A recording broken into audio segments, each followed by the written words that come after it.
Hello and welcome to this week's episode of the Veg Grower Podcast. My name's Richard and I want to encourage and inspire you to grow more of your own food in whatever space you have available. And I do this by sharing exactly what's been going on in my own allotment and my own kitchen garden here in Littlehampton on the south coast of the United Kingdom. I've been growing my own for over 30 years, but I still learn something new every single day. Coming up this week in the podding shed, I'm going to be talking to you about labels that I am using to label my plants. Out in the kitchen garden, we've had a very productive day, but we start off this week down on the allotment where there's been plenty going on there. Well, we start this week off down on the allotment, and I feel I have made quite a bit of progress with the allotment this week. Middle of April, and certainly everything is springing into life. It's been warm, it's been dry, but things are starting to happen at quite a rate, and it's certainly a case that we've got to make regular visits to keep on top of everything.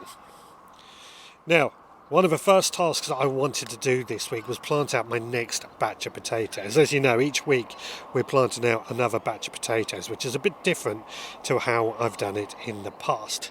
This week it was the Maris Piper, which is the first of our main crop potatoes. One of my favourite potatoes as well. One of the best for chipping, one of the best for roasting. Absolutely delicious, and they can store for quite a while if we store them correctly. Now, much like my other potatoes, all we've done is dug a hole, dropped a seed potato in, added some potato fertiliser, covered it over with a good layer of compost. Giving it a good water, and we'll just leave that to grow. We'll of course have to weed it and mulch it in the meantime, but at the moment that's all we've got to do. Now, on that note, one of the things that I have noticed is my rocket potatoes, the first potatoes that we planted, they have started to show themselves. So I'm very pleased to see that the leaves are just popping out above the ground. So very happy to say the least. It means they are alive. Something is happening underground. So yeah, really pleasing sight. In a couple of months' time, I expect we will be harvesting some of those potatoes. Now, that's not the only thing that has started to show itself. A few weeks ago, we sowed carrots and parsnips on the southern side of my greenhouse. Well, the carrots have germinated. We got lots of tiny little shoots just popping up above the ground. Now, it's still early days, they're still very young at the moment, but we've got to keep a close eye on them and keep them well hydrated so that they don't dry out. But it's one of those good signs. It means that we could potentially end up with carrots as long as we look after them correctly. It's just a sign that everything is springing into life. Also tells me that it is the right time for sowing a lot of our seeds that need to be in direct. Beetroot, carrots, parsnips, we've just got to go ahead and do it now. Another thing that was on my list to do this week was plant out some of my onions that I've grown from seed. This is a variety called Elisa Craig. Now, I have to admit, I find that growing onions from seed to be very tricky. If for some reason I don't get as much success growing onions from seed as I do growing onions from sets. However, growing onions from sets, they're already into their second year effectively. They're immature bulbs, and therefore they're very prone to bolting, which isn't a surprise when you think about it like that. But it means that growing onions from seed gives us a better chance of getting better onions. I do struggle though. I do struggle because it is so much more fiddlier. We have to grow these onions from seed, these tiny little things. We have to prick them out and get them into bigger and bigger pots until they're strong enough and big enough to survive going in the ground. And then we've got to look after them and hope that the onions swell. Fingers crossed it's going to work out this year. I've also planted out some broad beans. Now, I usually grow broad beans over winter, and in fact we did grow broad beans over winter this year as well. But I also grew some from seed that I sowed back in January, just as a bit of an experiment really. And broad beans are really quite hardy. That's why we can grow them over winter. They can really cope with some cold weather. So because of that, I decided it was time to get those in the ground. And I've plotted some in the old straw bale bed, the straw bale bed from last year, and then some in the ground as well. The ones in the ground, of course, we gave them a good watering and we've covered over the ground with straw just to mulch that as well. And that should mean we're going to get some good broad beans. Again, I don't think it'll be long until we start harvesting those delicious beans. Now, in preparation, the broad bean has only taken up about a third of that bed, but that bed and the bed next to it is going to be for my beans this year. This is going to be my French beans, my runner beans, the cannellini beans, the beans I spoke of last week and you hear a bit more about back at home. But in preparation, I've obviously had to run through those beds with the hoe just to remove any weeds in that bed. And I've got to admit, getting a hoe running through the bed is getting easier and easier. Every time I visit the allotment, I try and just run through the empty beds with the hoe just to try and keep that running through and stop any weeds from germinating. But because I'm on a heavy clay and some of these beds haven't had enough organic matter added, it does get very difficult to get the hoe working through the soil. The more we do it, the easier it becomes. The more organic matter we add as well, the easier it becomes.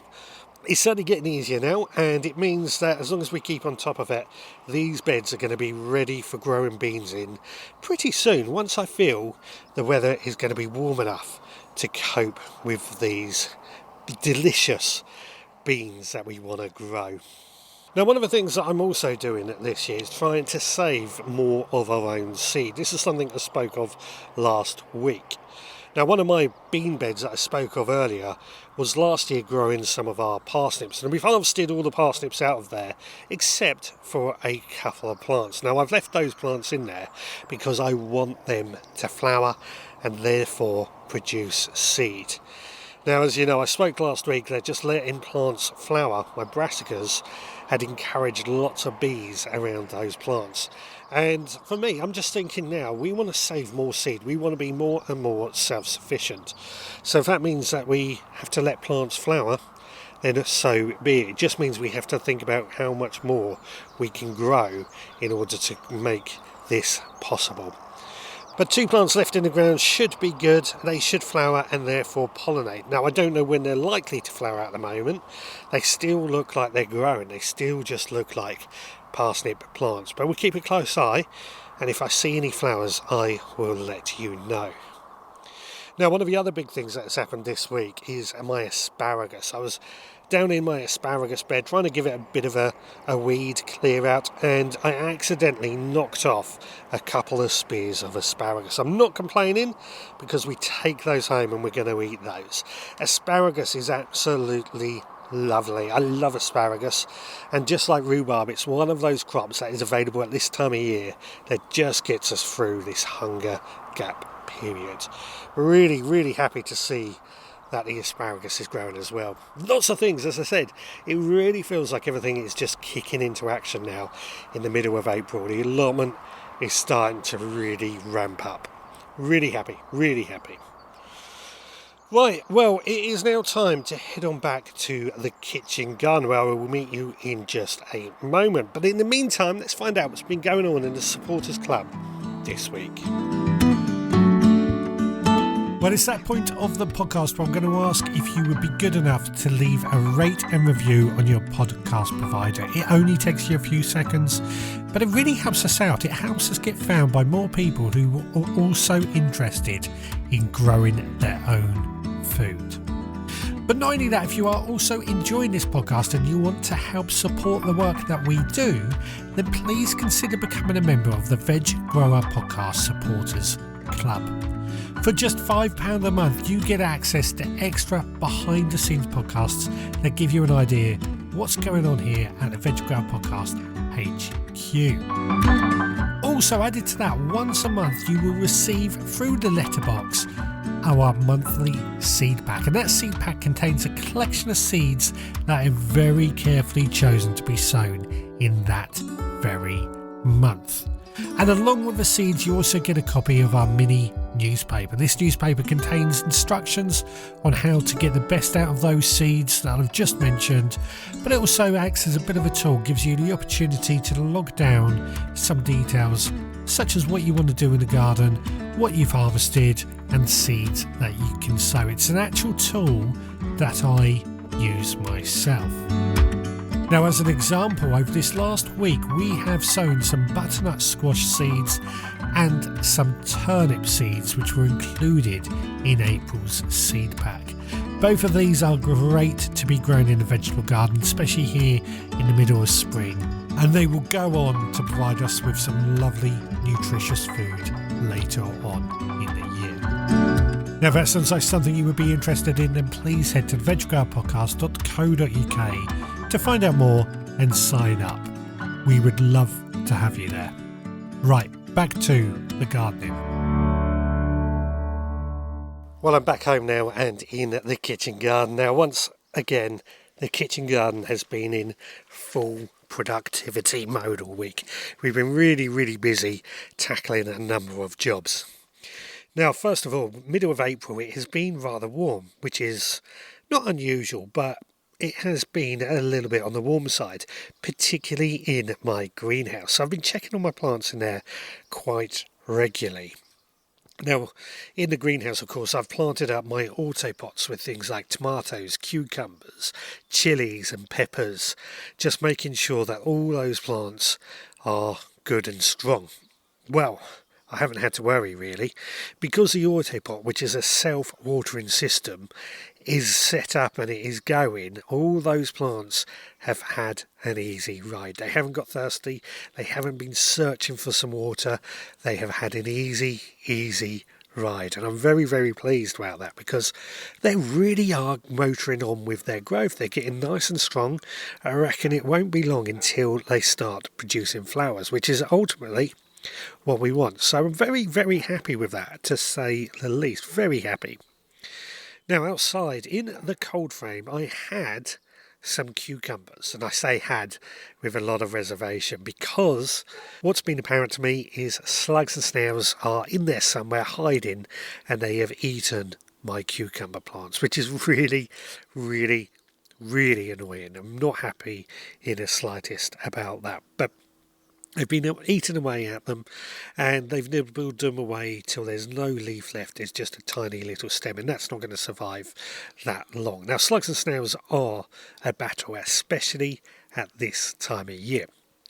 In order to try and keep the numbers low, I try and encourage birds into my garden to really eat the slugs and snails, and that does work outside, but in greenhouses and cold frames it's a little bit harder to allow the birds in. Now, I'm not a fan of killing anything, so I don't like to use slug pellets. Instead, what I like to do is make a visit every night and just pick any slugs and snails that I see, place them in a bucket, and then give those to my chickens the following day. It works quite well. It means we keep the numbers down, but they do have a tendency of hiding, which is where my second method comes into play. Inside my cold frame, I have a clay pot that I've turned upside down, and every morning what I find is inside that a collection of slugs and snails are hiding in there. It's somewhere cool, it's somewhere damp for them. So this means it's very easy for me to get rid of those slugs and snails every morning, just simply adding them to the bucket and giving them to my chickens. Works very well, very easy for me, but may not be for everyone. Slugs and snails are probably one of the biggest battles that we have as veg gardeners. The stronger the plant, the more chance they have of resisting them, however. Now, out in the main beds, we have been doing a lot of weeding and clearing the ground ready for planting out our plants. Now, on a whole, it feels like there's not a huge amount to weed. I thought we were on top of it, but what I've realised is there's always pockets of my garden that are never quite right.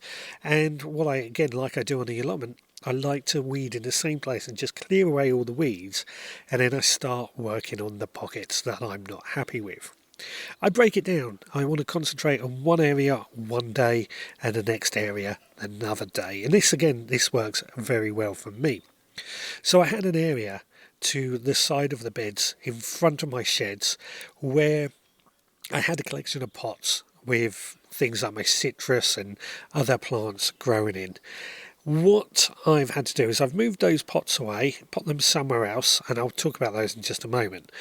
But I've lifted up the tray that they were sat in that held onto water, trimmed the grass area around it because the grass was getting very, very long and a few weeds were growing. And then I've planted an apple tree into that area. This should hopefully go on, probably not produce fruit this year, but it should hopefully go on and help clear that area, make a better produce fruit and a lovely tree in coming years.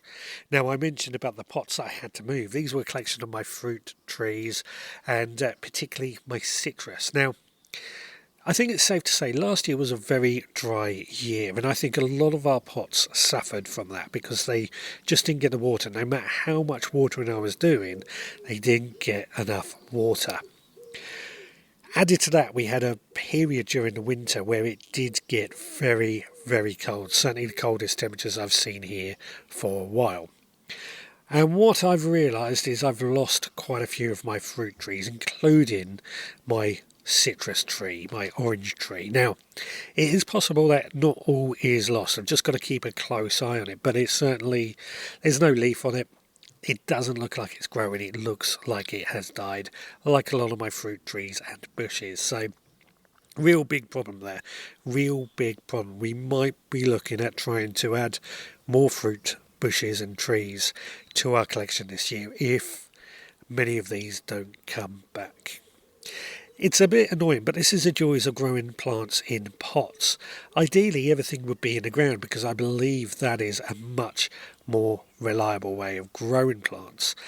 But in practice, that's not always practical. Sometimes we have to grow certain plants in pots. A little bit annoying, to say the least. Now, inside the shed, we of course been sowing many, many more seeds. Last week we had a big sowing session where we were sowing things like pumpkins and sweet corn. Well, this week we've carried on. We've been sowing more French beans, more runner beans, more cannellini beans, more of the things that were sowing last week, just because we want to grow lots of those. We've also been sowing lots of things like sweet corn and plants like that. This has been a mega seed sowing station, but what I've realised, we don't really need our heated propagators anymore. I think our shed is warm enough now that we don't need extra heat, which is a good relief because, it is another thing we have to think about when it comes to heated propagators, and not everybody has heated propagators, but now I think we're at the point we don't need them. So once again, the kitchen garden has been a very, very productive week. The flowers on the kale and the Brussels sprout plants are still humming with the sound of bees. In fact, Roxy was barking at a bumblebee earlier, so it just goes to show nature is coming into our garden and producing what we want them to do. Now, I have to admit, I really want my kitchen garden to look amazing, and it always feels like it's a lot of hard work, but you know what? It is worth it at the same time. Right, well, with that, it's now time to head on into the podding shed, and I'm going to talk to you about plant labels. But in the meantime, let's find out what's going on in the kitchen this week. Chopping all the veggies, sizzle in the air. Chef's got with the magic, smells are everywhere. Water starts to boil, onions hit the pan. Recipe of the week, let the feast begin. Cooking with Chef Scott, flavors come alive. Tune in every week for a tasty bite. Now, Now this week, because I accidentally harvested some asparagus, I felt I needed to use that asparagus. I love asparagus. It's got a really delicate flavour, but it is absolutely delicious. And it is something that we look forward to every year. It's a very, very short window for asparagus being in season.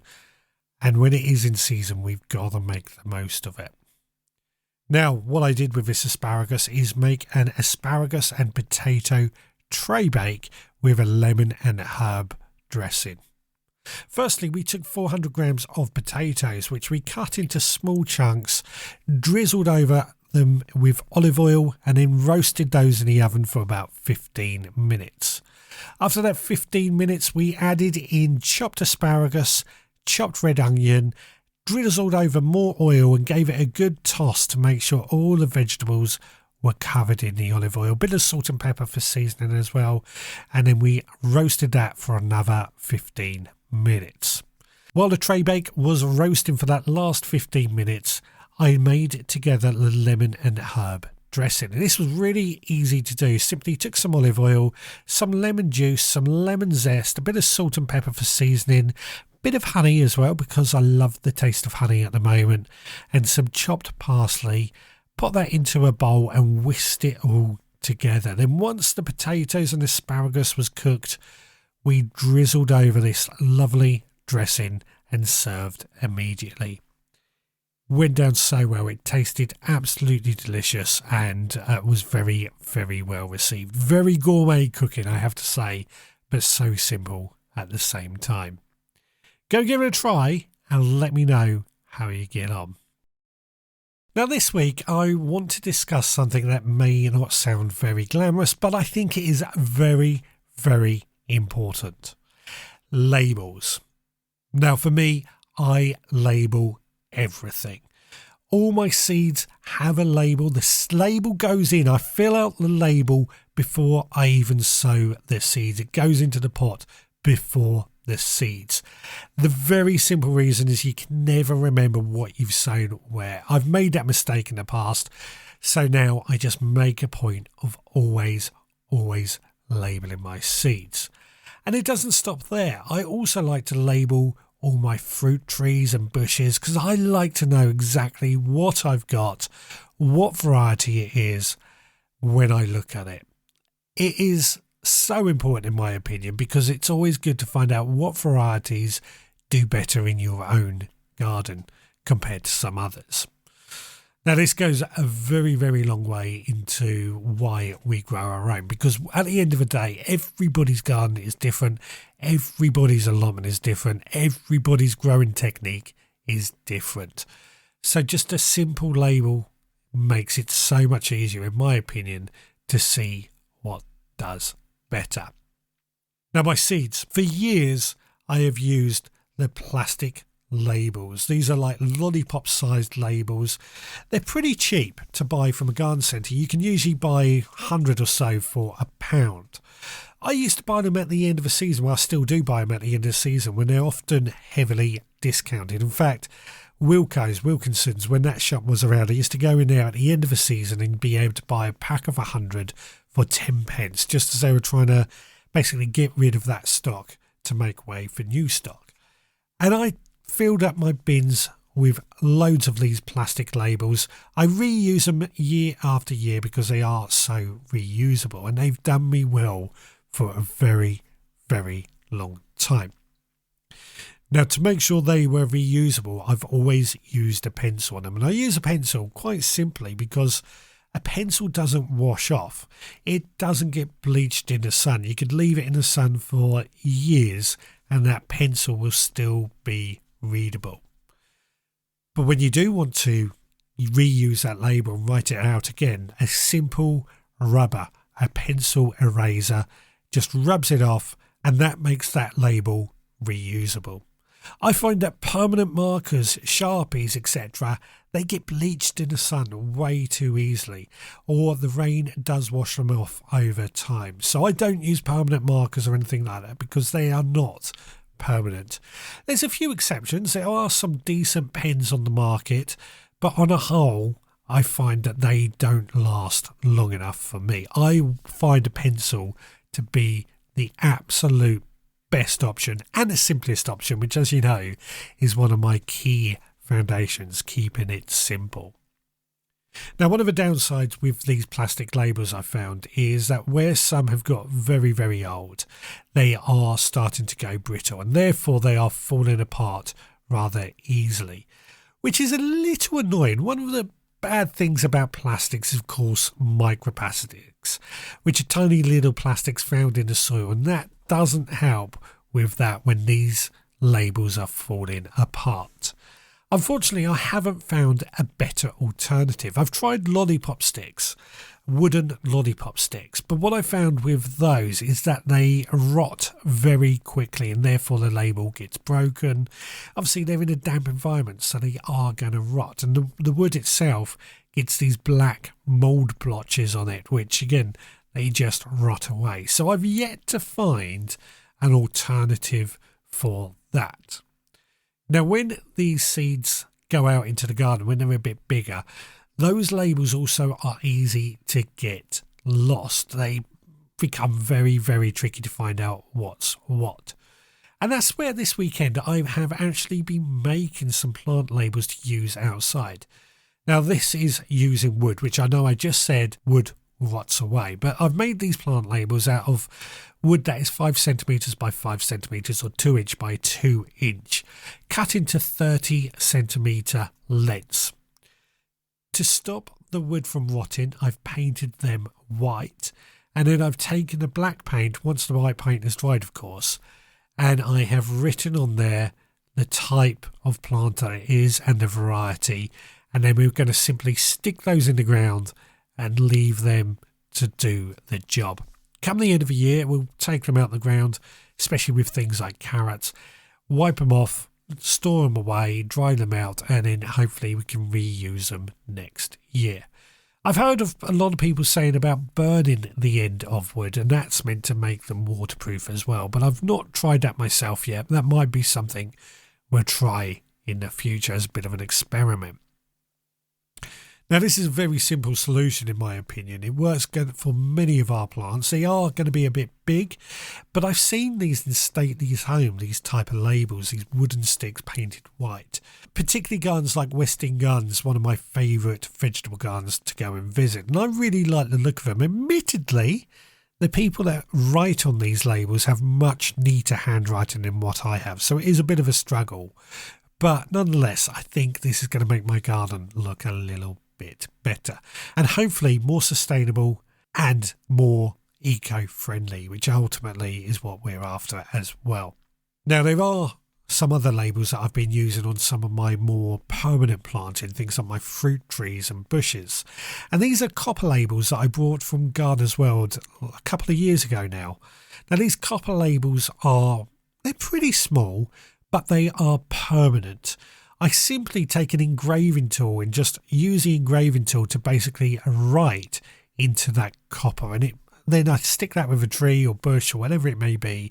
That works. Now, these copper labels, they're reusable in the sense that they will be using year after year after year, but what has been etched onto them has to remain, so they're not reusable in the same way as anything else that I'm going to be using. But that's the 3 options that I have got for labelling our plants. And I said earlier, it is so important to know what we're growing where. But my question to you is, what do you use to label your plants? I would love to find out just what you use and how you go about making sure they're reusable. We're coming to the end of this week's podcast. I hope you've enjoyed it. If you have, then please leave a rate and review on your podcast provider. And it takes you a few seconds, but it means the world to us. Now, Lynn has left us a review over on Spotify. And in fact, she shares us a recipe of making rocket pesto. Basically, you make pesto in the same way, but instead of using basil, you use rocket leaf. So basically you blend rocket, olive oil and pine nuts together. She recommends just using it on toast. It sounds delicious. I'm going to give it a try myself. It sounds very, very tasty. Over on YouTube, Stuart Jackson has also left us a comment, and he says he was listening while sowing seeds from the Supporters Club in the greenhouse. He's got broad beans out in the garden, he's got leeks out in the garden, but he's feeling very, very happy nonetheless. So thank you very much for that, Stuart, as well. Lovely to hear from you, my friend. Now, added to that, if you have enjoyed this podcast, you want to help support the work that we do, then please consider becoming a member of the Veg Grower Podcast Supporters Club. Just £5 a month. If you want to get in touch, my email address is richard@veggrowerpodcast.co.uk. Alternatively, you can visit my website, theveggrowerpodcast.co.uk. You can leave a comment on the bottom of a blog post, or you can leave us a voicemail using our voicemail service. And of course, you can find me on social media. We will be back again next time, so until then, please take care.